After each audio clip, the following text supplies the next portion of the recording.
ॐ अज्ञानतिमिरन्धस्य ज्ञानाञ्जनशलाकया चक्षुरुन्मीलितं येन तस्मै श्रीगुरवे नमः।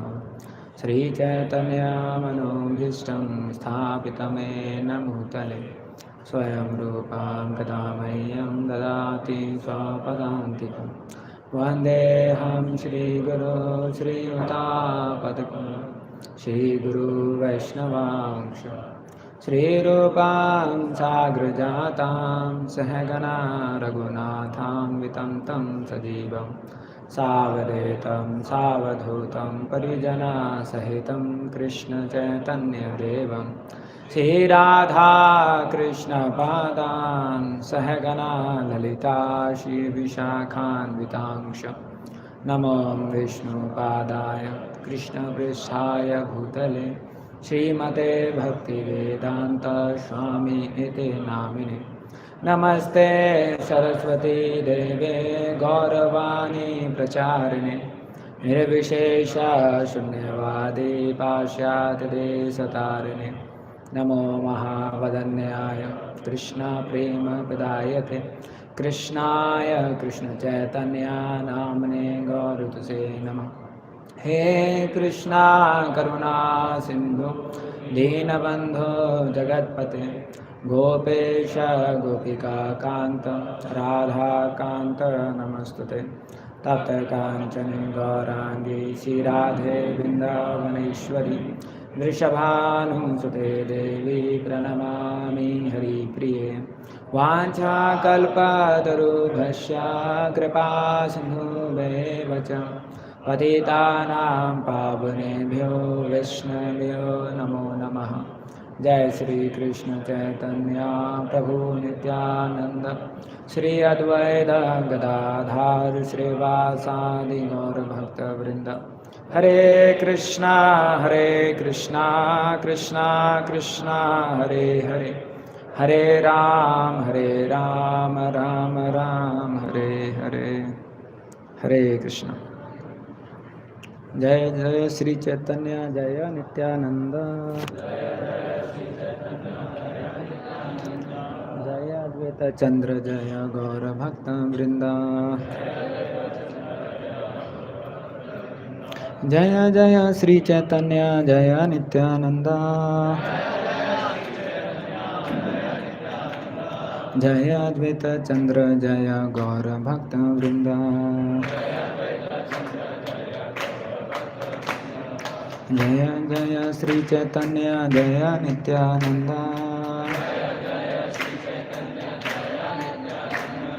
जय अद्वैत चंद्र जय गौर भक्त वृंदा।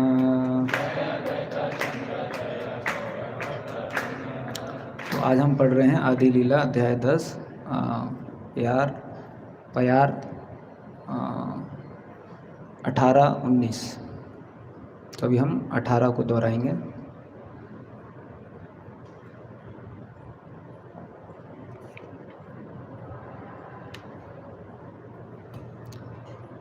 आपने महाप्रभु गाय यार नित्य काले प्रभुर चरण धरी वक्रेश्वर बले। आपने महाप्रभु गाय यार नित्य काले प्रभुर चरण धरी वक्रेश्वर बले। आपने महाप्रभु गाय यार नित्य काले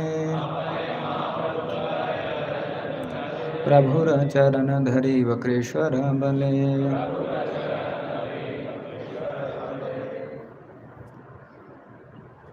दोहराइए।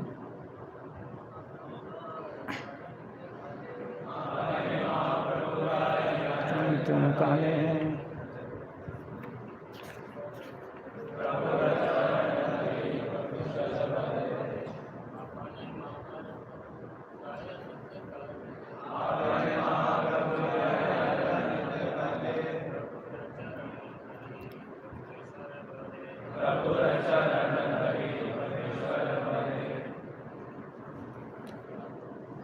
माता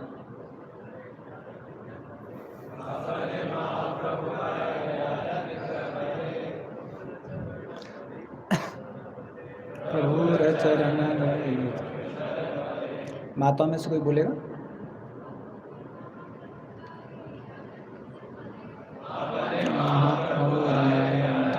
काले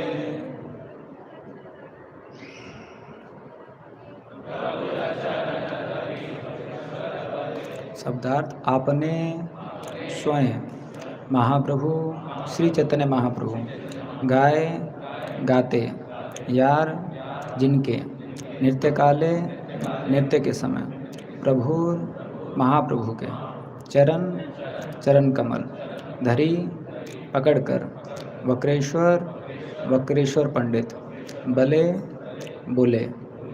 अनुवाद: जब वक्रेश्वर पंडित नाच रहे थे तब स्वयं श्री चैतन्य महाप्रभु ने गाना गाया। फलतः वक्रेश्वर पंडित महाप्रभु के चरण कमलों पर गिर पड़े और इस प्रकार बोले: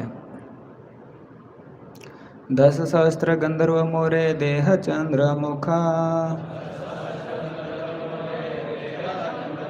तारा गाए मुई नाचो तबे मोर सुख।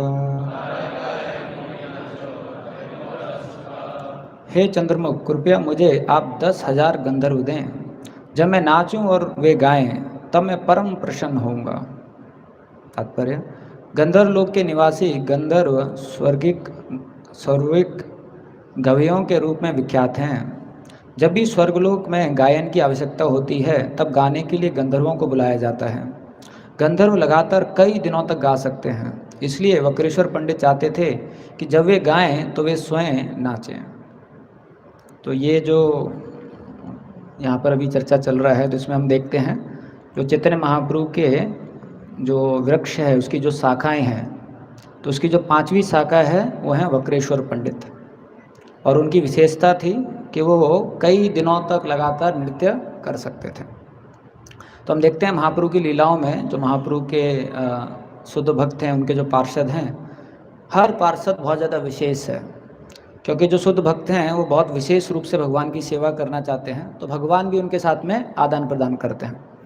तो एक जगह हम सुन रहे थे कि जब मुकुंद गाते थे तो करताल जो है वो पिघल जाती थी तो बजाना भी थोड़ा मुश्किल होता होगा क्योंकि उनका जो भक्ति भाव है वो इतना ज़्यादा होता था कि भगवान उनके भक्ति भाव से आदान प्रदान करते थे। तो जिस प्रकार से हम देखते हैं भौतिक दुनिया में कोई व्यक्ति है वो अपने इंद्र तृप्ति के लिए बहुत कष्ट करता है, बहुत मेहनत करता है, और फिर भौतिक दुनिया जो है उसके कर्म के आधार पे उसे आदान प्रदान करती है। लेकिन जो आध्यात्मिक जगत है उसमें जो भगवान के भक्त हैं वो भगवान को प्रसन्न करने के लिए मेहनत करना चाहते हैं, भगवान को आनंद देने के लिए मेहनत करना चाहते हैं, और फिर भगवान जो है उनके साथ में आदान प्रदान करते हैं।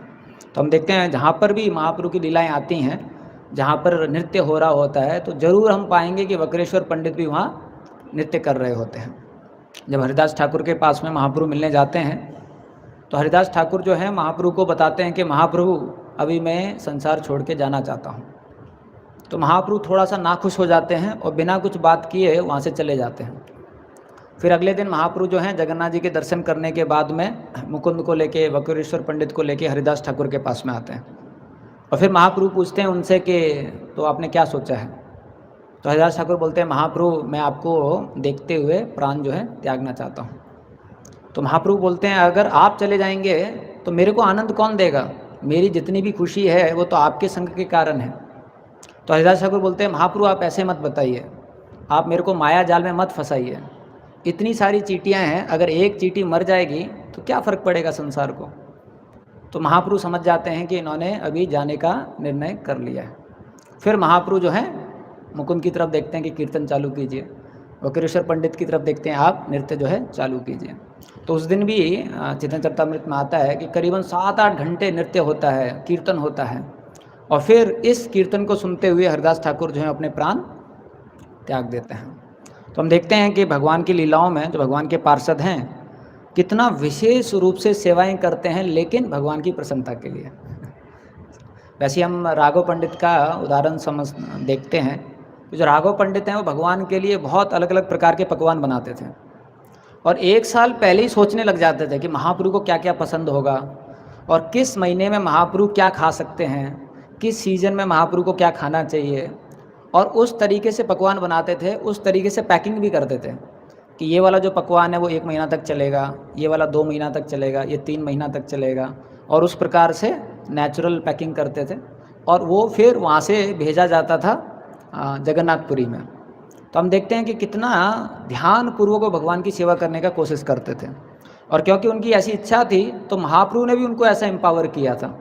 वो जिस प्रकार के पकवान बनाते थे, जिस प्रकार से इतना निपुण थे, तो वैसा निपुणता और किसी के पास में नहीं था। महाप्रभु खुद बताते हैं कि जब भी राघव पंडित भोग लगाते हैं तो मैं वहाँ स्वयं प्रेजेंट रहता हूँ, मैं वहाँ स्वयं उपस्थित रहता हूँ, इस प्रकार से।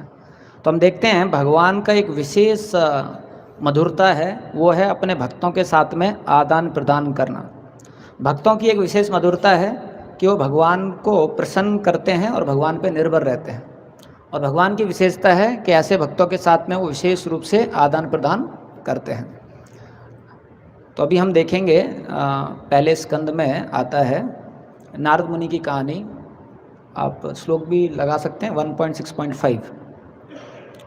तो हम देखते हैं कि किस प्रकार से जो साधक है वो अपने ज़िंदगी में कैसे भगवान से आदान प्रदान है उसको अनुभव करता है, और किस प्रकार से वो आदान प्रदान जो है वो बढ़ता रहता है। जो शुद्ध भक्त हैं उनके लिए भगवान बहुत व्यक्तिगत रूप से आदान प्रदान करते हैं, और भगवान उनको कुछ भी दुख देख नहीं सकते हैं। हाल ही में अभी हम जब साउथ इंडिया गए थे तो वहाँ पर एक आचार्य हुए हैं जिनका नाम है तिरुमल साई अलवार। तो कांचीपुरम में एक भुजंग शयन करके विष्णु का, उधर बोलते हैं भुजंग शयन पेरुमल। तो भुजंग शयन विष्णु जो हैं उनका एक बहुत बड़ा मंदिर था पहले, अभी भी है। तो एक ये जो तिरुमल साई अलवार थे, इनके 2 ही शिष्य थे बस।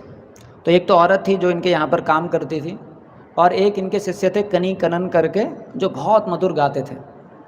तो एक बार ये तिरुमल साई अलवार ने देखा इस औरत को कि बेचारी बहुत बूढ़ी हो चुकी है और बहुत ज़्यादा उसको कष्ट हो रहा है, और वो ज़्यादा भी देखने में सुंदर नहीं थी। तो तिरुमल साई अलवार ने क्या किया, उस औरत को तुरंत बहुत खूबसूरत कर दिया, और वो औरत जो है वहाँ के राजा के कोर्ट में भी जाती थी सफाई करने के लिए। तो राजा ने देखा कि ये तो बहुत एकदम जवान हो गई है, बहुत खूबसूरत हो गई है। तो राजा ने उस औरत से पूछा कि आपका ये परिवर्तन कैसे हुआ। तो औरत बताती है राजा को कि ऐसे तिरुमल साई अलवार मेरे गुरु हैं और वो बहुत ही दिव्य पुरुष हैं, और उन्होंने मुझे इतना सुंदर बना दिया। तो राजा ने बोला कि अपने गुरु को बोलो कि मुझसे मिलने के लिए आए। तो उस औरत ने बताया कि जो तिरुमल साई अलवार हैं वो तो अपना आश्रम छोड़ते नहीं हैं, लेकिन उनके एक शिष्य हैं कनी कनन जो बहुत विख्यात हैं भगवान की प्रसन्नता के लिए गाने के लिए, तो आप उनको बुलाओगे तो वो आ जाएंगे। तो राजा बोलता है कि ठीक है, उनको ही आप बुलावा भेज दीजिए। तो जो कनी कनन हैं वो आ जाते हैं राजा के दरबार में। तो राजा बोलता है कि आप मेरी प्रसन्नता के लिए गाओ और मुझे भी डेमीगॉड जैसा सुंदर बना दो। तो कनी कनन बोलता है कि मैं सिर्फ भगवान की प्रसन्नता के लिए गाता हूँ, मैं किसी और की प्रसन्नता के लिए नहीं गाता हूँ, और उस औरत को सुंदर मेरे गुरुजी ने बनाया था, मेरे पास वो शक्ति नहीं है कि सुंदर बनाने के लिए। तो उसको बहुत क्रोध आता है, बोल रहे कम से कम आप गाइए तो मेरी प्रसन्नता के लिए, मैं राजा हूँ यहाँ का। तो कनी कनन बोलता है माफ़ करना, लेकिन मैं आपकी प्रसन्नता के लिए नहीं गा सकता हूँ। तो राजा बोलते हैं अगर ऐसा है तो आप कांचीपुरम में नहीं रह सकते हैं, आप कांचीपुरम छोड़ के तुरंत यहाँ से चले जाइए। तो कनी कनन वापस आते हैं आश्रम में, अपना जो छोटा सा सामान है उसको पैक करने लग जाते हैं। तो जो उनके गुरु हैं तिरुमल साई अलवार, वो उनसे पूछते हैं कि क्या हुआ, आप ये पैक क्यों कर रहे हैं। तो बताते हैं कि गुरुजी ऐसा राजा चाहते थे कि मैं उनकी प्रसन्नता के लिए गाया हूँ, लेकिन मैंने मना कर दिया। तो राजा ने हमको बोला है कि आप कांचीपुरम छोड़ के चले जाओ। तो फिर गुरु बोलते हैं अगर आप नहीं रहोगे कांचीपुरम में तो मैं भी नहीं रहूँगा। तो गुरु भी पैक करने लग जाते हैं। तो कनी कनन अभी आगे जा रहे हैं, उनके पीछे उनके गुरु तिरुमल साई अलवार जा रहे हैं। अब ये भुजंग शयन जो विष्णु हैं, भुजंग शयन पेरुमल, इनको पता चलता है कि मेरा जो प्रिय भक्त है वो जा रहा है, क्योंकि जो कनी कनन है रोज़ रात में भुजंग शयन विष्णु के लिए गाते थे। तो भगवान जो है अनंत शेष पर लेटे हुए हैं, इसलिए उनको बोला जाता है भुजंग शयन, शेषशाही विष्णु हैं। तो तुरंत खड़े हो जाते हैं, और जो उनका शेषशाही जो विष्णु हैं, जो अनंत शेष है, उसको चटाई की तरह फोल्ड कर लेते हैं उसको यहाँ रख लेते हैं और वो भी चलने लग जाते हैं मंदिर से बाहर निकल के। अब यहाँ वरदराज जी को पता चलता है कि अरे भुजंग शयन विष्णु भी जा रहे हैं, तो वो भी ऑल्टर से आ जाते हैं हाथ सीधे कर लेते हैं, वो भी चलने लग जाते हैं। और फिर जो कांचीपुरम है वो तो विष्णु भगवान के लिए जाना जाता है, शिव कांची भी है वहाँ पर, तो बहुत सारे वहाँ पर शिव जी के मंदिर हैं। तो जितने भी शिव जी के विग्रह हैं अलग अलग मंदिरों से, सब शिव जी बाहर आ जाते हैं कि हमारे जो परमेश्वर भगवान है वो जा रहे हैं तो हम यहाँ रह के क्या करेंगे। तो अभी सबसे आगे कनिकनन, उनके पीछे तुरमलसाई अलवार, उनके पीछे भुजंग शयन विष्णु, उनके पीछे वरदराज, उनके पीछे सारे शिव जी। फिर सारे जो देवी देवता हैं वो सोचते हैं अरे सारे मेन भगवान तो जा ही रहे हैं, हम तो सेकेंडरी हैं हम यहाँ रह के क्या करेंगे। तो वो उनके जितने भी लोग हैं वो भी सब लाइन में निकलने लग जाते हैं। तो मंत्री देखता है कि अरे पूरा कांचीपुरम तो खाली हो रहा है। तो मंत्री भाग के जाता है राजा के पास में, बोलता है राजा सब लोग जा रहे हैं कांचीपुरम छोड़ के, सिर्फ आप ही बचोगे। बोले क्यों? बोले आपने कनिकनन को बोला ना बाहर जाने के लिए। तो बोला हाँ मैंने तो एक ही व्यक्ति को बोला था। बोले लेकिन उसका बड़े कॉन्टैक्ट्स हैं, पूरे लोग जा रहे हैं बड़े बड़े लोग जा रहे हैं। बोले अरे मेरे को नहीं पता था इतना ज़्यादा उसका इन्फ्लुएंस है। तो फिर राजा देखता है तो सच में देखता है कि कनिकनन आगे और पूरी फौज पीछे। तो राजा जो है उनके चरणों में पड़ जाता है कि माफ़ करना, मुझे नहीं पता था आप इतने महान भक्त हो और इतना ज़्यादा भगवान से करीबी रिश्ता है आपका, कृपया करके वापस चले जाइए, आप कांचीपुरम में ही रहिए और आपको अभी मैं कभी भी कुछ नहीं बोलूँगा। तो कनिकनन वहाँ से यू टर्न करते हैं। जैसे ही वो यू टर्न करते हैं तुरमलसाई अलवार यू टर्न करते हैं, भुजंग शयन विष्णु यू टर्न करते हैं, वरदराज जी और सब। तो बाकी सब भगवान तो एज इट इज़ अपने अपने मंदिरों में चले जाते हैं। लेकिन जब भुजंग शयन विष्णु अपने मंदिर में घुसते हैं तो वो सोचते हैं अगर मैं पहले की तरह सो जाऊंगा तो ये लीला कोई याद नहीं करेगा, क्योंकि लोग सोचेंगे कि ये तो वैसे ही भगवान है जैसे पहले थे। तो पहले आप देखोगे जितने भी भगवान हैं जो जिनको रंगा बोला जाता है, आदि रंगा, मध्य रंगा, अंतरंगा, तो वो पूरा ऐसे सोते हैं। आप देखोगे तो पूरा ये जो हेड है ऐसे रहता है। तो भुजंग शयन विष्णु बोले अभी मैं पूरा नहीं सोऊंगा, तो वो इस प्रकार से सो रहे हैं, इधर गैप है, जिससे कि लोगों को याद रहे कि मैंने इस प्रकार से अपने भक्तों के साथ में आदान प्रदान किया। और उन्होंने अपना नाम भी बदल दिया, अभी तक उनको बोला जाता था भुजंग शयन पेरुमल।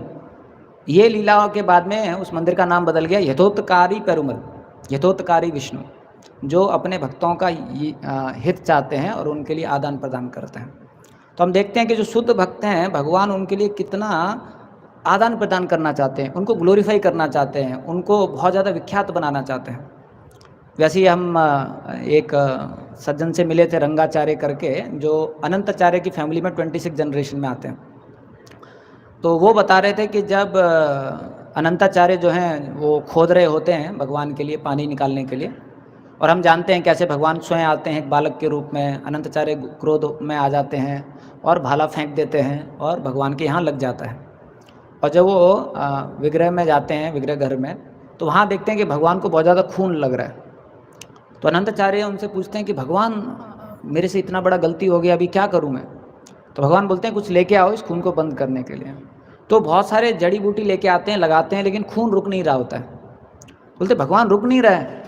तो भगवान बोलते हैं कि मैं चाहता हूं कि ये लीला जो है दुनिया कभी ना भूले, तो मेरा जो बॉडी है वो है ब्लैक, तो आप पूरा वाइट कैम्फर लगाओ, जिससे कि जितने भी लोग दर्शन के लिए आएंगे सबसे पहले पूछेंगे कि ये बालाजी के यहाँ वाइट क्या है। और जैसे ही वही पूछेंगे तो सबको पता चल जाएगा कि अनंताचार्य ने जो पहला सेवा किया मेरे लिए वो ये है first service he did to the Lord was hitting at the Lord, like that. तो हम देखते हैं भगवान कई बार खुद भी दुख झेलने के लिए तैयार है अपने भक्त को ग्लोरीफाई करने के लिए, लेकिन उस स्तर तक पहुंचने के लिए काफ़ी संघर्ष करना पड़ता है। तो अभी हम 5 श्लोकों में देखेंगे कि इस स्तर पे पहुंचने के लिए एक साधक को क्या करना पड़ता है और किस प्रकार से भगवान आदान प्रदान करते हैं। तो ये जो श्लोक क्रमांक 5 है आप देख रहे हैं यहाँ पर, तो जो नारद मुनि हैं उनको व्यासदेव पूछते हैं। पहले नारद मुनि व्यासदेव के यहाँ पर प्रकट होते हैं और नारद मुनि व्यासदेव को बताते हैं कि आपने बहुत बड़ी गलती की है, जो पुरुषार्थ हैं आपने उनको बहुत ज़्यादा ग्लोरीफाई किया है, धर्म अर्थ काम मोक्ष को, और जो भगवान कृष्ण हैं उनको आपने एक्सक्लूसिवली ग्लोरीफाई नहीं किया है और उनको बार बार ग्लोरीफाई नहीं किया है।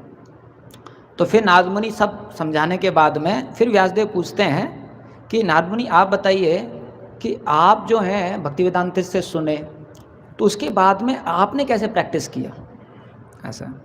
तो नारद मुनि ये सारा सवाल सुनने के बाद में श्लोक क्रमांक 5 से बताना चालू करते हैं। तो श्लोक क्रमांक 5 में नारद मुनि बताते हैं कि मैं जो हूँ, जब मैं भक्ति वेदांतिस्ट के संपर्क में गया तो मुझे उनसे ट्रांसेंडेंटल नॉलेज मिला, और जब उनसे मुझे दिव्य ज्ञान मिला तो मैं उस दिव्य ज्ञान को पालन करने लगा। तो इसका बहुत सुंदर तात्पर्य है। ये जो 5 श्लोक हैं इन सब के बहुत विशेष तात्पर्य हैं। तो प्रभुपाद जी तात्पर्य में लिखते हैं कि this is a important symptom visible after initiation by bona fide spiritual master. Actual association of devotee brings about a quick change in life for spiritual realisation. तो प्रभुपाद जी तात्पर्य में लिखते हैं कि ये जो है बहुत महत्वपूर्ण संकेत है एक साधक की ज़िंदगी में कि उसने एक प्रामाणिक गुरु का आश्रय ले लिया है। और वो महत्वपूर्ण संकेत क्या है कि उसके जीवन में हम बदलाव देखना चालू कर देते हैं, उसके ज़िंदगी में जो बदलाव है वो होना चालू हो जाता है। तो हम देखते हैं कि जो प्रोसेस है श्रवणम का, तो जब हम श्रवणम की बात करते हैं तो उसमें एप्लीकेशन इनबिल्ट है। Hearing implies application. जब हम श्रवणम की बात करते हैं तो श्रवणम का मतलब यही है कि मैं सुन रहा हूँ उसको पालन करने के लिए। तो पहले जब श्रवणम की विधि थी जिसमें जो शिष्य है गुरु के पास में जाता था, तो जो शिष्य गुरु के पास में जाता था श्रवणम करने के लिए, वो ऐसे नहीं था कि चलो अभी सुनना पड़ेगा, भागवतम क्लास है, या ऐसा नहीं कि चलो कुछ नया जानकारी मिल जाएगा, नया कुछ सुनने को मिल जाएगा, या ऐसा नहीं कि चलो थोड़ा एंटरटेनमेंट हो जाएगा, 1-2 मजाकी चीज़ें आ जाएंगी।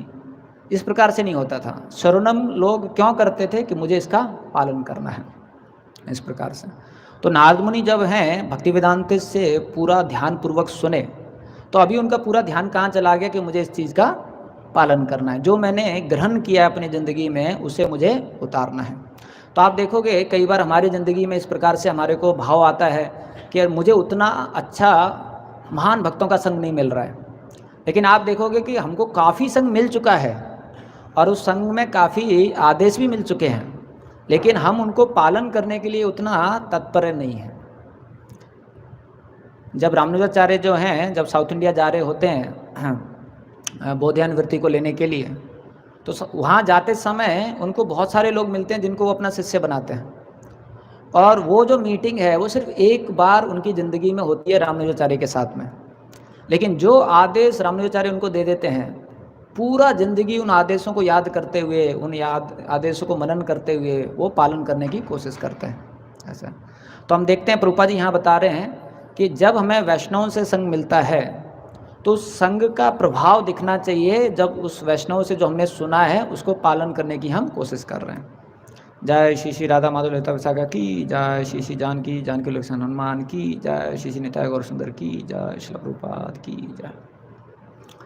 तो जो वैष्णव से हमने संग किया है तो उसका बदलाव कैसे दिखेगा कि जो हमने उनसे सुना है उसको हम पालन करने की कोशिश कर रहे हैं। तो हम प्रभुपाद जी की ज़िंदगी में देखते हैं कि प्रभुपाद जी जब पहली बार मिलने के लिए गए थे उल्टा डंका जंक्शन में भक्ति सरस्वती ठाकुर को, तो प्रभुपाद जी जो है गांधीयन थे, उनके अलग विचार थे, अलग परिभाषा था और अलग प्रकार से वो दुनिया को देख रहे थे। लेकिन जब भक्ति सरस्वती ठाकुर के पास में जाते हैं और पहले ही जो मीटिंग होता है उसमें भक्ति सरस्वती ठाकुर बोलते हैं कि अरे आप तो जवान हो, अंग्रेजी बोलने वाले युवक हो, आप पाश्चात्य देशों में जाके महाप्रभु का ये संदेश क्यों नहीं देते हो। तो प्रभुपाद जी पीछे देखते हैं कि शायद किसी और को बोल रहे होंगे, लेकिन पीछे कोई और नहीं होता है। तो प्रभुपाद जी उनको बोलते हैं लेकिन कौन सुनेगा, अभी तो हम अंग्रेज़ों के अधीन हैं, पहले हमें अंग्रेज़ों से मुक्त होना चाहिए, फिर हम चैतन्य महाप्रभु का संदेश बांट सकते हैं। तो फिर भक्तिवेदांत ठाकुर बहुत कठोर तरीके से बोलते हैं कि ये जितने भी रूल हैं, जितना भी ये अधीनपन है, आज हम अंग्रेज़ों के अधीन हैं, पहले हम मुग़ल के अधीन थे, आगे किसी और व्यक्तियों के अधीन होंगे, तो ये तो बदलता रहेगा, ये तो क्षणिक है। लेकिन ये जो अधीनता है, इससे जो जीव है वो आनंद प्राप्त नहीं कर सकता है। एक ही समस्या है सारे जीवों के लिए, वो है लैक ऑफ कृष्णा कॉन्शियसनेस। एक ही समस्या है सारे जीवों के लिए कि वो कृष्ण भावनामृत नहीं है। और यही नहीं, भक्तिवेदांत ठाकुर बताते हैं कि कृष्णा कॉन्शियसनेस इन इमरजेंसी, बोलते हैं ये जो कृष्ण भावनामृत का जो प्रचार है ये तो इमरजेंसी है, ये तो किसी चीज़ के लिए रुक नहीं सकता है, इस प्रकार से। तो प्रभुपाद जी जैसे ही ये वाक्य सुनते हैं तो तुरंत प्रभुपाद जी के मन में क्या आता है कि जो महाप्रभु का आंदोलन है सही हाथों में है। तुरंत प्रभुपाद जी के हृदय में क्या आता है कि मेरे को भी अपने गुरु के आंदोलन में सहायता करना है, और प्रभुपाद जी जो अपने पुराने विचार हैं उनको छोड़ देते हैं। ऐसा तो हम देखते हैं कि जब एक प्रामाणिक गुरु से हमारा संबंध होता है, उनसे हमारा इंटरेक्शन होता है, तो दिव्य प्रकाश होता है अगर जो शिष्य है वो तैयार है उस गुरु की वाणी को ग्रहण करने के लिए। ऐसा शास्त्रों में तो यहाँ तक बताया गया है कि असली में शिष्य को गुरु के पास तभी जाना चाहिए जब उसको भौतिक दुनिया तंग लगने लगे। एक जगह हिज होलीनेस राधा गोविंद स्वामी महाराज बताते हैं कि जब दुनिया तंग लगने लगे तब शिष्य को गुरु के पास जाना चाहिए, गुरु को तंग करने के लिए नहीं जाना चाहिए। तो असली में तो जब भौतिक दुनिया से आशा छूट जाता है तब शिष्य को गुरु के पास में जाना चाहिए, क्योंकि तब वो पूर्ण तरीके से गुरु का आश्रय ले सकता है, जो गुरु का संग है उसको सम्मान दे सकता है और गुरु की जो वाणी है उसको पालन कर सकता है। तो हम देखते हैं कि अगर शिष्य जान जाता है कि भौतिक दुनिया जो है इसमें कितने सारे दोष हैं, तो भौतिक दुनिया में आप देखोगे ये बनाया ही दुनिया ऐसा है कि आप कुछ भी करो आपका दुख बढ़ता रहेगा। ऐसा बताया जाता है जैसे कि दलदल में आप फंसे हो और जितना ज़्यादा आप मेहनत कर रहे हो, जितना ज़्यादा बीटेक एमटेक पीएचडी कर रहे हो उतना ज़्यादा और फंस जाओगे उसमें, और फलस्वरूप क्या मिलेगा आपको? सिर्फ दुख मिलेगा। अच्छा, तो 5 प्रकार के दोष बताए जाते हैं इस भौतिक दुनिया में, जो भी चीज़ हम करते हैं या जो भी विषय वस्तु हासिल करने का कोशिश करते हैं। पहला दोष बताया जाता है अर्जन दोष। इस दुनिया में एक विषय वस्तु पाने के लिए बहुत संघर्ष करना पड़ता है। आप देखेंगे हर कोई व्यक्ति की कुछ ना कुछ इच्छा है, मुझे ये चाहिए, मुझे ये चाहिए, मुझे ये चाहिए। कोई अच्छा नौकरी चाहता है, कोई बहुत बड़ा ऑफिसर बनना चाहता है, कोई बहुत बड़ा घर बनाना चाहता है, कोई बहुत बड़ी कार लेना चाहता है, कोई बहुत अच्छी शादी करना चाहता है, कोई बहुत अच्छा फेम पाना चाहता है। तो आप देखिए उसके लिए कितना संघर्ष करना पड़ता है, अर्जन दोष। कोई आप देखोगे बहुत बड़ा कोई खिलाड़ी बनना चाहता है तो रोज़ सुबह 3 बजे उठ के बेचारा जाके कसरत करता है, या कोई फौज में जाना चाहता है, अग्निवीर बनना चाहता है, रोज़ सुबह उठ के बेचारा 6-6 किलोमीटर दौड़ता है। तो अर्जन दोष, इसको अर्जन दोष बताया गया है कि भौतिक चीज़ों को पाने के लिए बहुत कष्ट आपको उठाना पड़ेगा। अभी पाने के बाद में क्या है? रक्षक दोष। पा तो लिया लेकिन रक्षा करने के लिए बहुत चिंता करना पड़ेगा। आप देखिए आपने बहुत बड़ी गाड़ी खरीद ली है और मंदिर में जगह नहीं है पार्किंग का, आप वहाँ पर पार्किंग करके आए हो, भले यहाँ बैठे हो, मन कहाँ है? वहाँ पर है। कुछ हो गया तो, कुछ हो गया तो, थोड़ा सा भी कहीं पर अगर कुछ आवाज़ आ गया उस साइड से, तुरंत लगेगा मेरी गाड़ी तो नहीं ठुक गई। तो यह रक्षक दोष, इतना ज़्यादा आपको चिंता करना पड़ता है उसके बारे में। कई बार भक्त भी है, मोबाइल थोड़ा इधर उधर छूट जाता है तो तुरंत रक्षक दोष आ जाता है, तुरंत चिंता करने लग जाते हैं, प्रभु जी कहाँ गया, कहाँ गया, प्रभु जी कैमरा कहाँ है, सीसीटीवी कहाँ है। इस प्रकार से। फिर है क्षय दोष। आप कितना भी रक्षा करें इस दुनिया के विषय वस्तु को, समय के साथ में वो द्विंडल होती हैं, समय के साथ में वो क्षीण होती हैं। शुरू में कोई विवाह करता है तो उसकी पत्नी बहुत अच्छी रहेगी सुंदर देखने के लिए, और बाद में वो बहुत मोटी हो जाएगी, बहुत बदसूरत हो जाएगी, क्योंकि क्षीण दोष। या आपने शुरू में नया गाड़ी खरीदा है तो बहुत चमकता है, उसमें जब सन रेज भी पड़ता है तो स्लीक करके चमकता है। लेकिन कुछ समय के बाद में उसमें इतने डेंट हो जाते हैं, उतने सारे उसमें डब्बे हो जाते हैं कि उनको देख के फिर आपका हृदय दुख होता है, अरे किसने ठोक दिया। या मोबाइल आप देखोगे स्टार्टिंग में बहुत चमकता है, फिर 2-4 बार इधर उधर गिर जाता है, और भक्तों का तो गिरता ही रहता है। तो फिर उसमें जो लाइन बन जाती है वो चमकती है। तो स्क्रीन में लाइन आ जाती है। तो क्षय दोष, उसको देख देख के आपको लगता है छीन क्यों हो रहा है ये विषय वस्तु, जब मैंने इसको प्राप्त किया था तो कितना चमकता था, कितना आनंद देता था, आज ये झटके क्यों खा रहा है और मुझे भी झटके दे रहा है। जब नया लैपटॉप आता है तुरंत खुल जाता है, तुरंत विंडो 4-5 विंडो और वो खुल जाता है, और उसके बाद में आप खोलो तो खुलता नहीं है, घूमता रहता है। इंतजार करो। उत्साह निश्चय धैर्यात्। तो वह क्षय दोष। उसके बाद में बताया है चौथा भोग दोष। जैसी आप भोग करने की कोशिश करोगे विषय वस्तुओं को दुख मिलेगा, क्योंकि इस दुनिया की जितनी भी शक्तियां हैं वो भगवान की प्रसन्नता के लिए हैं, भगवान के भोग के लिए हैं। गीता में भगवान क्या बताते हैं? भोग ऐश्वर्य प्रसक्ता नाम। अपना सॉफ्टवेयर चेंज करो। भोग किसके लिए है? भगवान के लिए। भगवान बोल रहे हैं आपके सॉफ्टवेयर में गलत प्रोग्रामिंग हो गया है, आप सोच रहे हो कि भोग किसके लिए है? मेरे लिए है। लेकिन भगवान क्या बता रहे हैं? भोग ऐश्वर्य प्रसक्ता नाम। सारा भोग किसके लिए है? मेरे लिए है। अब आप सोचिए सारी शक्तियाँ भगवान की हैं और वो भगवान को प्रसन्नता के लिए बनी हुई हैं, और हम उनको पकड़ लें। मानो कोई पुरुष है वो अपनी पत्नी को लेकर जा रहा है, हम पीछे से पकड़ लें, तो पुरुष और पत्नी क्या करेंगे हमारे साथ? हमको मारेंगे। वैसा ही हमारे साथ होता है। जब हम इस दुनिया में भोग करने की कोशिश करते हैं तो बहुत दुख मिलता है, तो उसको भोग दोष बोलते हैं। ऐसा प्रतीत होता है कि मैंने विषय वस्तुओं का इकट्ठा किया है उनको, जिससे कि मैं भोग करूंगा, लेकिन जब हम भोग करते हैं तो दुख बढ़ जाता है। इस प्रकार से तो आप देखोगे आजकल की दुनिया में सबको एक प्रैक्टिकल एक्सपीरियंस है, सब खाने का कोशिश करते हैं अच्छा अच्छा पकवान, और अधिकांश भक्तों को भी पेट का समस्या हो जाता है, क्योंकि जो विषय वस्तु हैं वो भोग दोष देने लग जाती हैं कि तुमने मेरा सेवन किया है, छोड़ूंगा नहीं अभी। इस प्रकार से। और पांचवा है हिंसा दोष। इस दुनिया में जैसी आप किसी विषय वस्तु को ग्रहण करोगे, कोई ना कोई दूसरा जीव आपसे हिंसा करने लग जाएगा। उसको बिना दुख पहुंचाए आप इस दुनिया में विषय वस्तु ग्रहण कर ही नहीं सकते हो। जैसे एक क्लास में आप फर्स्ट आ जाते हो, तो जो सेकंड आया थर्ड आया वो आपके साथ क्या करने लगेगा? उसको एनवी करने लगेगा, उसको दर्द होगा, ये क्यों फर्स्ट आ गया। कई बार ऐसा होता है कि आप हर बार क्लास में फर्स्ट आते हो और फिर कोई लड़का का पोस्टिंग हो जाता है आपके एरिया में और वो नया एडमिशन ले लेता है आपकी क्लास में, और वो फर्स्ट आ जाता है, आप सेकंड आ जाते हो, तो कितना दुख लगता है, अरे कहाँ से आ गया ये, कोई और स्कूल में चला जाता, इसी स्कूल में क्यों आ गया। तो यह है हिंसा दोष। आपने कोई नया मोबाइल ले लिया 20,000 रुपये का और आप सबको दिखा रहे हो, प्रभु जी देखिए, तो बाकी सब देख तो रहे हैं लेकिन हृदय में क्या हो रहा है उनके? बोले प्रभु जी किससे परमिशन लिया आपने? इसका पॉलिसी क्या है? हमको भी बताइए। तो यह है हिंसा दोष। इस दुनिया में लोगों को दुख दिए बिना आप विषय वस्तु ग्रहण कर ही नहीं सकते हो, ऐसा। तो इसलिए बताया गया है कि इस दुनिया में अगर हम भोग वस्तुओं के पीछे भागेंगे तो सिर्फ क्या मिलेगा? दुख। तो आप देखिए इस दुनिया में हम इतना मेहनत करते हैं चीज़ों को पाने के लिए, और उस मेहनत करने में दुख मिलता है, और फिर अंततः वो चीज़ हमसे चली जाती है, फिर भी दुख मिलता है। So we work hard with pain finally to get more pain. हम लोग इतना मेहनत करते हैं दुख के साथ में, और अंततः हमको क्या मिलता है? और दुख। कभी खुशी हमेशा गम। करेक्ट।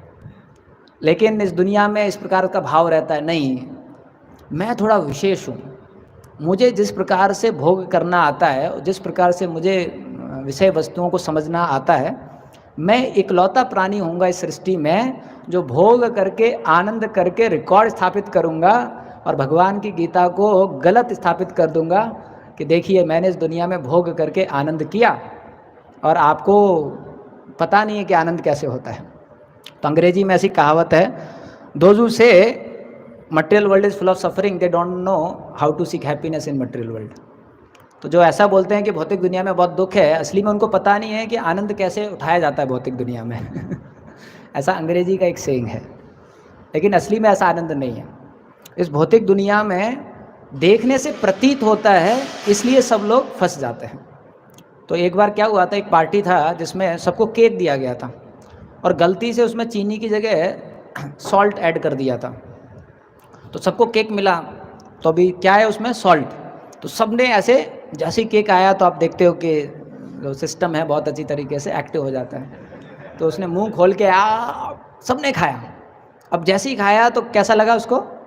नमकीन।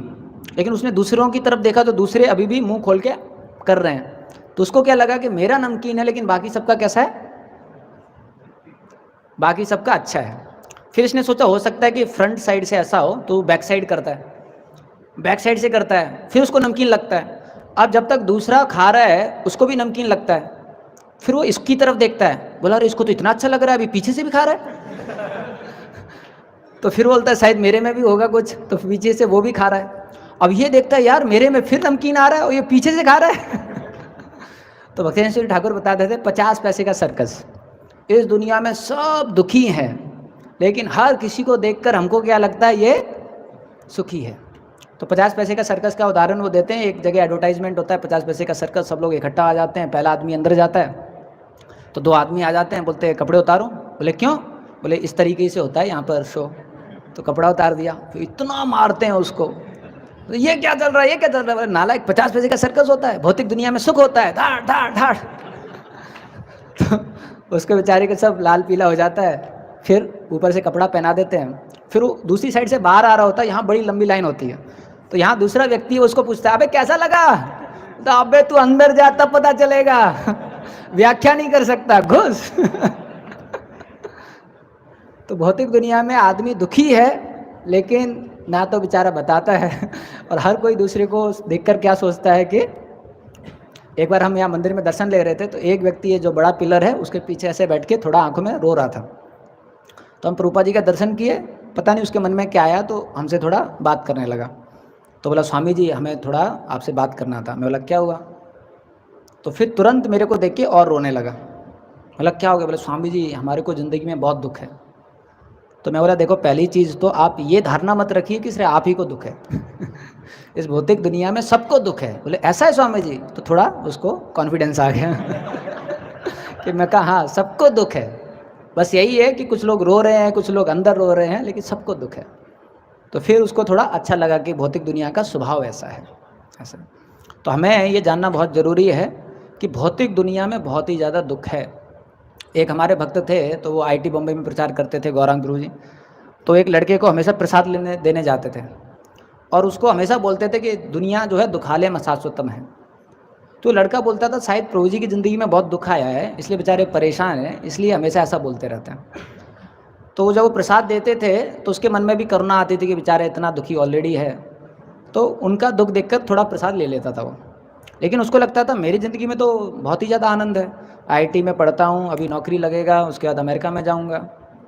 तो इस प्रकार से वो बहुत ब्रिलियंट स्टूडेंट भी था, तो प्रसाद खाता था और सोचता था कि इनकी ज़िंदगी में दुख है, और उस प्रकार से उसका नौकरी लग जाता है, अमेरिका में चला जाता है। अब जब अमेरिका में चला जाता है, तो जब वो देखता है कि कंपनी में कितना कट थ्रोट कॉम्पिटिशन है, लोग एक दूसरे का पैर नीचे खींच रहे हैं और बाहर से स्माइल करते हैं लेकिन पीछे से बहुत बुरा बोलते हैं, तो उसको थोड़ा दुख लगने लगा। तो पिताजी के पास गया कि पिताजी ये थोड़ा दुख अनुभूति हो रहा है। तो पिताजी बोले, बेटा तुमने शादी नहीं किया ना, इसलिए अभी समय आ गया है, शादी करो, फिर देखो खुशी के फुहारे खिल जाएंगे। तो बेचारा शादी कर लेता है। शादी करने के बाद पता चलता है कि दुख और बढ़ गया। तो पिताजी के पास जाता, बोलते पापा ये दुख तो और बढ़ गया। बोले, बेटा आपने शादी तो किया लेकिन बच्चे नहीं किए, जब बच्चों की चिलचिलाहट होगी तो दिल की किलकिलाहट चली जाएगी। जाओ थोड़ा शादी करो और बच्चे करो। तो उसने बच्चे भी पैदा किए। अब अमेरिका में क्या है, अब बच्चों को डिसिप्लिन नहीं कर सकते हो, क्योंकि उनको छोटे ही में ट्रेनिंग दिया जाता है, उनको एक बैंड दिया जाता है जिसमें SOS बटन होता है, सेव अवर सोल। तो उनको ऐसा ट्रेनिंग दिया जाता है कि अगर आपके पिताजी ऐसे करेंगे तो तुरंत बटन दबा देना, हम आ जाएंगे। तो जैसे ही अपने बच्चे को डिसिप्लिन करने की कोशिश करता था, तो बच्चा बोलता था, पापा दबा दूंगा। तो इसको और दुख हो गया कि अरे मेरा बेटा मेरे आंखों के सामने बिगड़ रहा है, मैं कुछ कर नहीं पा रहा हूँ। तब उनको याद आया कि एक भक्त आता था जो बोलता था कि भौतिक दुनिया में दुखालय में शाश्वतम है। तो फिर वो पास के इस्कॉन मंदिर में गया और वहाँ जो है भक्ति करने लगा। और 20 साल के बाद गौरांग गुरु भी वहाँ पर गए, लगुना बीच वाले मंदिर में।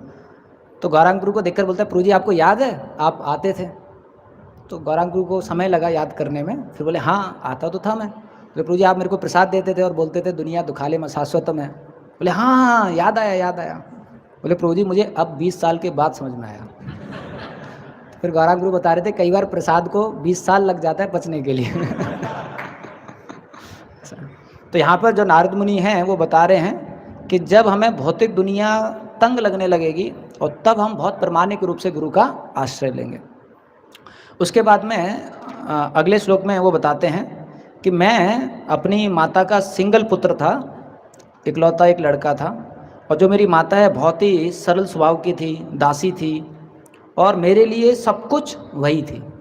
तो ये नारद मुनि जो बता रहे हैं, ये जो श्लोक है ये दर्शाने के लिए बताते हैं कि आप देखोगे नारद मुनि की ज़िंदगी में एक ही भौतिक आश्रय था, वो उनकी मदर थी, उनकी माँ थी। और वो आश्रय भी इतना घनिष्ठ आश्रय था कि उनकी माँ के लिए नारद मुनि सब कुछ थे और नारद मुनि के लिए उनकी माँ सब कुछ थी। और आप देखिए नारद मुनि की उम्र कितनी है, 5 साल। 5 साल की उम्र में जो बच्चा है वो कितना निर्भर रहता है अपने माँ के ऊपर।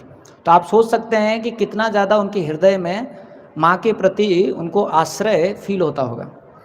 उसके बाद में नारद मुनि बहुत अच्छा श्लोक बताते हैं, श्लोक क्रमांक 7, इसको हम दोहराएंगे भी। सस्वतंत्र न कल्पासीद योगक्षेमं ममेच्छति ईशस्य हि वसे लोको योषादारो मयि यथा।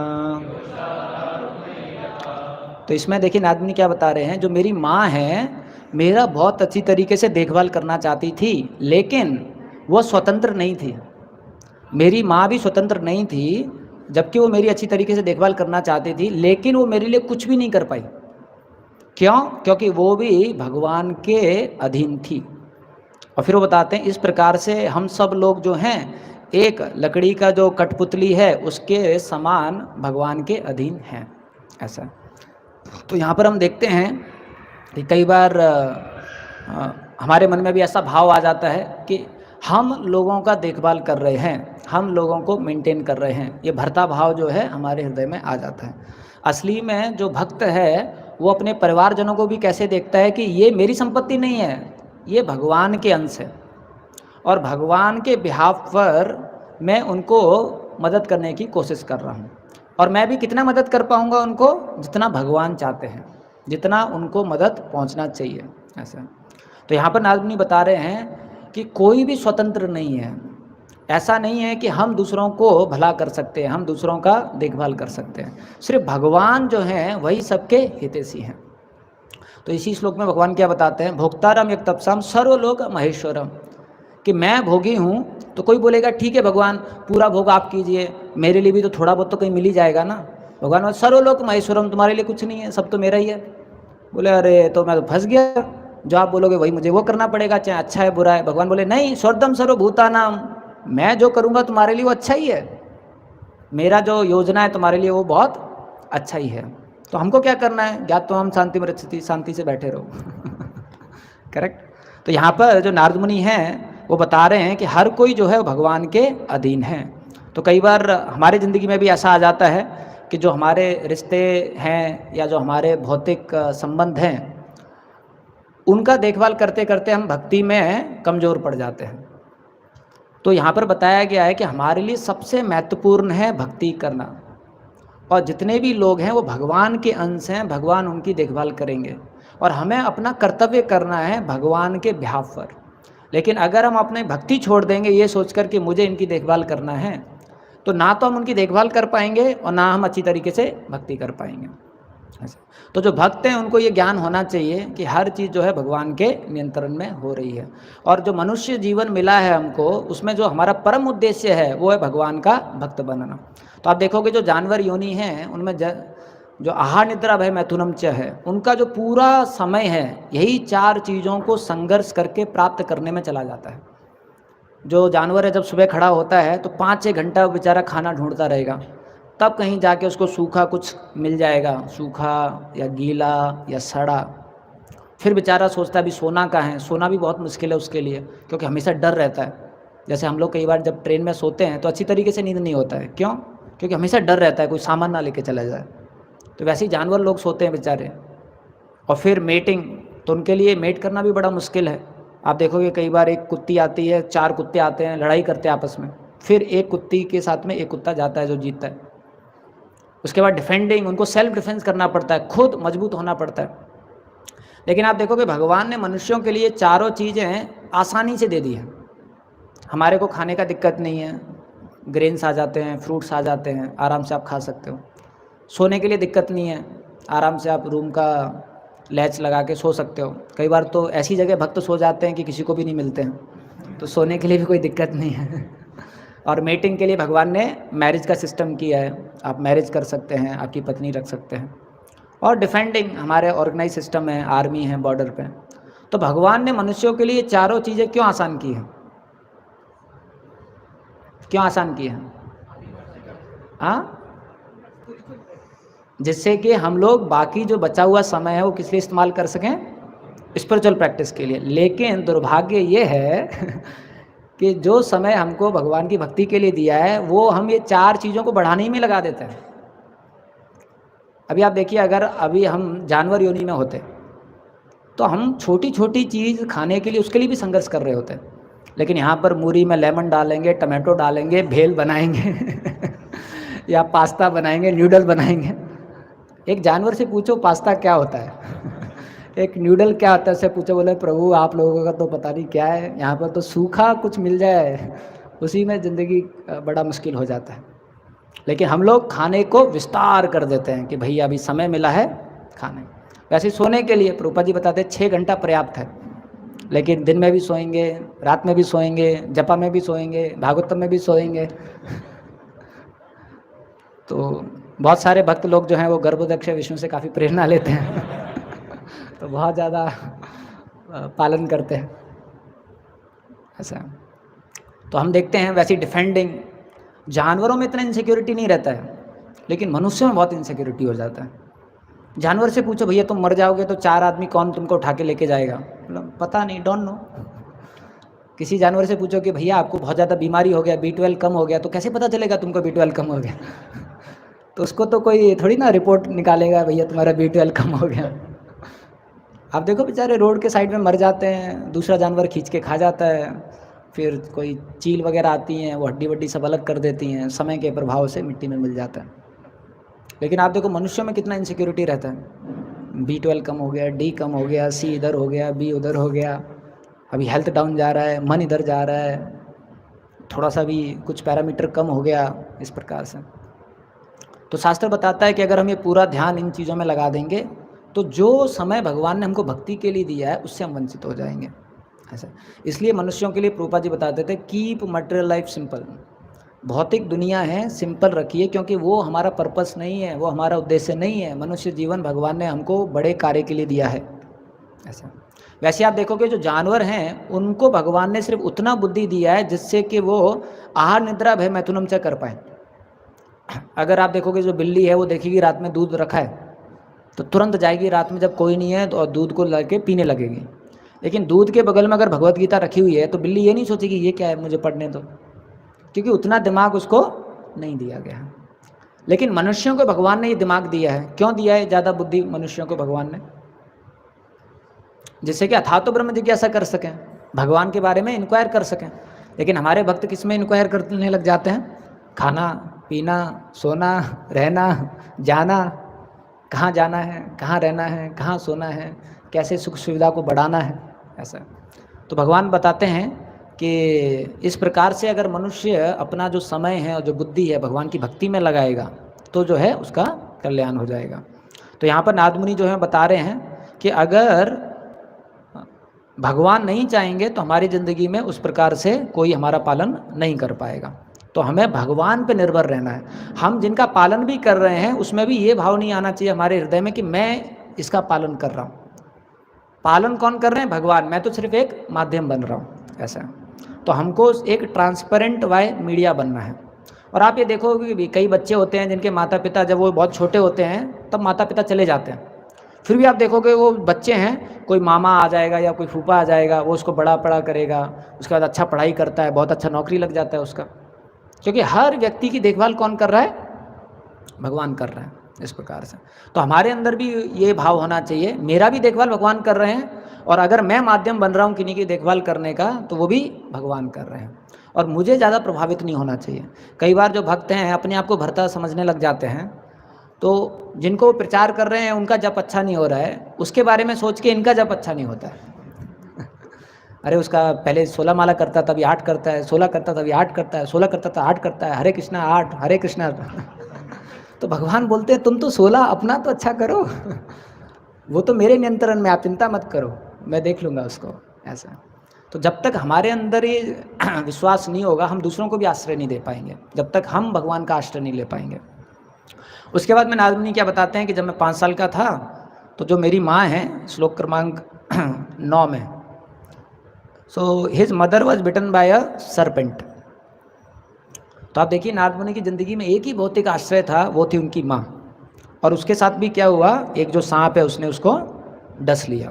तो प्रभुपाद जी बहुत सुंदर लाइन लिखते हैं तात्पर्य में, this is a way of dragging a sincere soul near to the God. Prabhupada ji लिखते हैं ये तरीका है भगवान का एक प्रमाणिक जीव को अपने पास खींचने का। तो एक चीज़ हमको देखना है अपनी ज़िंदगी में कि Lord has a purification plan for everyone. भगवान जो है शुद्धिकरण का योजना हर जीव के लिए बना के रखे हुए, लेकिन वो योजना भगवान का कितना अच्छा है हमारे लिए वो निर्धारित रहेगा कि हम भगवान पे कितना निर्भर होने के लिए तैयार हैं। ऐसा इस भौतिक दुनिया में बहुत सारे विषय वस्तुओं के पीछे हम भागते हैं और हमें दुख मिलता है, और भगवान के पास जाने से हमको सुख मिलेगा। लेकिन भौतिक अवस्था में हमारा मन क्या बोलता है कि अगर मैं भगवान के पास ज़्यादा चला गया तो दुख मिलेगा, थोड़ा कम जाऊंगा। तो हम में से कितने लोग हैं जो प्रामाणिक रूप से भगवान के पास में जाके ऐसे प्रार्थना कर सकते कि भगवान मैं अभी आपकी शरण में हूँ, आपको जैसे भी मेरे को शुद्ध करना है आप शुद्ध कीजिए, और मेरे को शक्ति दीजिए कि जो आपका शुद्धिकरण प्रोग्राम है मेरे लिए मैं उसको स्वीकार कर सकूँ और कृतज्ञ रहूँ। कितने लोग हैं यहाँ पर जो ऐसा प्रार्थना कर सकते हैं? हाथ खड़ा कीजिए, तो आप देख लीजिए हम ये प्रार्थना भी नहीं कर सकते हैं। तो अगर भगवान हमारा शुद्धिकरण नहीं कर पा रहे हैं तो इसमें भगवान की गलती नहीं है, हमारा जो समर्पण है भगवान के प्रति उसकी गलती है या उसकी कमी है। आप देखेंगे अगर आप हॉस्पिटल में जाते हैं और आपको बहुत सारा घाव है, चोट लगा है, सब कुछ है, तो अगर आप डॉक्टर पर विश्वास करके अपने आप को समर्पण कर दो, और डॉक्टर आपको क्या करेगा, शुरुआत में काटेगा, दर्द होगा, आपको लगेगा अरे मैंने तो समर्पण किया डॉक्टर को इसलिए तो पूरा चीर दिया। बस विश्वास रखो, वो काटेगा, फिर दवाई लगाएगा, फिर बैंडेज लगाएगा, पूरा आपको अच्छी तरीके से ट्रीटमेंट करेगा। कुछ समय के बाद में क्या हो जाएगा, आप हेल्दी हो जाओगे। अभी हमको पता ही नहीं है कि हेल्दी का आनंद क्या है, इसलिए दुख के आनंद में हम खुश हैं। हमको लगता है कि मैं और कुछ करूँगा तो दुख और बढ़ जाएगा, प्रभु जी मुझे इतना दुख पसंद है। तो जीव क्या करता है भौतिक दुनिया में, दुखी तो है लेकिन वो उस दुख को बढ़ाना नहीं चाहता है, लेकिन दुख बढ़ता रहता है। फिर भी उसको क्या लगता है कि ठीक है इतना तो मैं सहन कर रहा हूँ चलेगा, इतना तो मैं सहन कर रहा हूँ चलेगा। तो जीव को ये पता ही नहीं है कि एक हेल्दी शरीर का आनंद है क्या। तो अगर वो भगवान के पास में चला जाएगा और भगवान के ऊपर निर्भर हो जाएगा तो शुरू में थोड़ा दर्द होगा क्योंकि प्योरिफिकेशन में दर्द होता है। अधिकांश साधका के स्तर पे जब हमारा मन और हमारा जो शरीर है जब वो संतुलित हो जाता है तब हम आत्मा के सुनने के लिए तैयार हो जाते हैं। जैसे आपको अच्छा रेस्ट हो गया, अच्छा सुबह सुबह खाने को मिल गया आपका बॉडी भी हेल्दी है, तो आप बैठ जाओगे, फिर आत्मा का प्रवचन हो रहा है आप सुनोगे। लेकिन इस प्रकार का जो प्रवचन है वो थ्योरेटिकल हो जाता है क्योंकि आपका शरीर चंगा है, मन चंगा है, आप आत्मा के बारे में सुन रहे हो, हाँ आत्मा ऐसी होती है, आत्मा ऐसी होती है तो भगवान क्या करते हैं, आपके मन और जो बुद्धि है उसमें थोड़ा सा संतुलन बिगाड़ देते हैं, जिससे कि आप अनुभव कर सको कि आप ये मन और बुद्धि नहीं हो। लेकिन जैसे ही भगवान हमारा मन और बुद्धि का संतुलन बिगाड़ देते हैं, हम आत्मा से ध्यान छोड़ देते हैं। ए भैया मन को ऐसा हो गया, शरीर को ऐसा हो गया, आज तो ब्रेकफास्ट ही मिस हो गया भैया, भागवतम बाद में देखेंगे, पहले प्रसाद खाएंगे, इसने ऐसा बोल दिया, अभी क्या जप होगा, मंदिर में इतने सालों से सेवा कर रहा हूँ फिर भी सुबह सुबह ऐसा बोल दिया, इसको बिल्कुल भी सेंसिटिव नहीं है, ये नहीं है, वो नहीं है। तो भगवान बोलते भैया मैं तो थोड़ा ही सा टेस्ट किया था, उसी में तुम तो व्याकुल हो गए ऐसा। तो भगवान की जो योजना है उनको स्वीकार करना, भगवान पर विश्वास रखना, फिर भगवान हमारे ज़िंदगी में हमारा परिवर्तन करेंगे। भगवान चाहते ही यही हैं, भगवान हमको सबसे ज़्यादा खुशी देखना चाहते हैं, सबसे ज़्यादा आनंद देखना चाहते हैं। तो एक श्री संप्रदाय के आचार्य थे, वो जंगल में जा रहे थे तो उन्होंने देखा एक शिकारी है, और जो शिकारी है वो एक चूहे को पकड़ लेता है। तो जो चूहा है उसको समझ में आ गया कि अभी शिकारी ने मुझे पकड़ लिया है, अभी मैं बच के भाग नहीं सकता। और शिकारी है जो तलवार ऐसे लेके बस चूहे को काटने वाला होता है। तो तभी चूहा क्या करता है, तुरंत भाग के उस शिकारी के पैर जो है चाटने लग जाता है। अब सोचिए जो शिकारी है कितना निर्दयी है, लेकिन जैसे ही चूहा उसके पैर चाटने लग जाता है, शिकारी के आंखों में आंसू आ जाता है, और शिकारी उस चूहे को लेके ऐसे करने लग जाता है, नहीं मारूंगा तुमको। तो ये दृश्य देखकर जो श्री संप्रदाय के आचार्य हैं उनकी आंखों में आंसू आ जाता है। वो बोलते हैं एक क्रूअल हंटर, एक निर्दयी शिकारी का हृदय अगर पिघल सकता है अगर कोई उसके शरण में जाता है, तो क्या मेरे भगवान का हृदय नहीं पिघलेगा अगर मैं उनके शरण में जाऊंगा। तो उसके बाद में वो पूरा भगवान पे समर्पित हो जाते हैं। तो कम से कम हमारे हृदय में हमको ये प्रार्थना तो करना चाहिए भगवान से कि भगवान मैं आपके शरण में आया हूँ और आपको जैसे मेरा शुद्धिकरण करना है कीजिए, जो भी आपको प्रोग्राम बनाना है बनाइए, लेकिन मेरे को शक्ति दीजिए उसको समझने का, सहन करने का, कृतज्ञ रहने का, जिससे कि मैं आपका जो चरण है कभी छोड़ूँ ना। अगर इस प्रकार से आप प्रार्थना करेंगे तो आप देखोगे भगवान इतना विशेष रूप से योजना बनाएंगे आपके शुद्धिकरण का, और आप धीरे धीरे करके जो है शुद्धिकरण करते जाएंगे, और जो भगवान का आदान प्रदान है आप उसको अपनी ज़िंदगी में महसूस कर पाएंगे। तो इसके साथ हम विराम देते हैं। हरे कृष्णा। किसी का कोई सवाल है तो एक सवाल ले सकते हैं।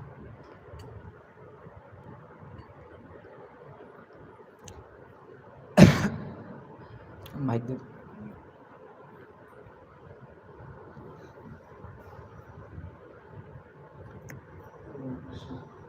हरे कृष्ण। बताया 5 अर्जुन दोष के बारे में। हाँ, यस। और देखते हैं इस सबके पहले श्लोक में, तो इन दोनों को मतलब कैसे सिंक करके समझें, मतलब इसको कैसे रिलेट करता है कि हर चीज़ कंप्लीट है ऐसा? नहीं, मतलब भगवान सबको देते हैं ना, ऐसा मेंटेन सबको। ईशावास्यमिदं सर्वम। ओके, तो सही है ना उसमें? मतलब आपका सवाल क्या है? जैसे उसको कई सारे दोष आते हैं, जैसे कई सारी चीज़ें हम कर रहे हैं, उसमें क्षय दोष है, फिर हिंसा दोष है, लेकिन ये है कि आपने भगवान मेंटेन करेंगे तो आपने कुछ तो देंगे ही ऐसा। ओके ओके, तो ये बहुत अच्छा सवाल पूछा विनीत प्रो ने कि ये सब चीज़ों में तो दोष है, लेकिन अगर भौतिक दुनिया में रहना है तो भगवान तुमको मेंटेन करेंगे ही, ऐसा है। तो इसलिए शास्त्रों में बताया गया है कि जो आप कम प्रयास से जो पा सकते हैं वो आपका कोटा है। भक्तिविनोद ठाकुर जी बताते हैं 8 घंटा मेहनत कीजिए, नौकरी कीजिए, 8 घंटा शरीर को दीजिए, 8 घंटा आत्मा को दीजिए। उस 8 घंटा में जो आप कमा लिए वो आपका है, उसको भी भगवान की सेवा में आप इस्तेमाल करोगे और भगवान ने दिया है इस प्रकार से समझोगे तो आपको ये दोष नहीं लगेंगे। लेकिन अगर आप सोचोगे कि मेरा है तो दोष लग जाएंगे। एक लेक्चर में हम सुन रहे थे, जब तक ये चेतना रहता है कि मैं और मेरा, तब तक एंजाइटी जो है, जो भौतिक चीज़ें हैं उनका जो नेगेटिव रूप है वो हमारे ज़िंदगी में आता रहेगा। ऐसा तो आप अपना मेहनत कीजिए, जो कोटा है उसके हिसाब से, और जो भगवान देंगे तो मिलेगा। एक गृहस्थ से हम बात कर रहे थे तो बहुत सिंपल जीवन जीते हैं, तो हमने उनको पूछा कि प्रभु जी आप कैसे इस प्रकार का जीवन जी पाते हैं और इतना भक्ति करते हैं? तो उन्होंने बहुत अच्छा लाइन बोला जो हमको अच्छा लगा। तो वो बताया कि प्रभु जी, जो ज़रूरत है ना वो भगवान दे देते हैं, लेकिन अगर कुछ चाह है ना तो उसके लिए मेहनत करना पड़ता है। ऐसा तो जानवरों को भी आप देखो, भगवान प्रोवाइड कर देते हैं सबको। जब आप प्रचार करोगे तो आपको और ज़्यादा अनुभूति होगा। कई बार हम ट्रैवलिंग करते हैं बिना प्रसाद के, कहीं ना कहीं से आ जाता है, तो भगवान देख लेते हैं बेचारा भूखा है, सुबह से खाया नहीं है। अगर आप भूखे हो तो बीच में कहीं कुछ फल वगैरह ले लिया, कुछ खा लिया, तो भगवान नहीं प्रोवाइड करेंगे। लेकिन आप भूखा रह के तो देखो, फिर भगवान प्रोवाइड करेंगे। ठीक है, तो यहीं से विराम देंगे। श्री प्रभुपाद की जय।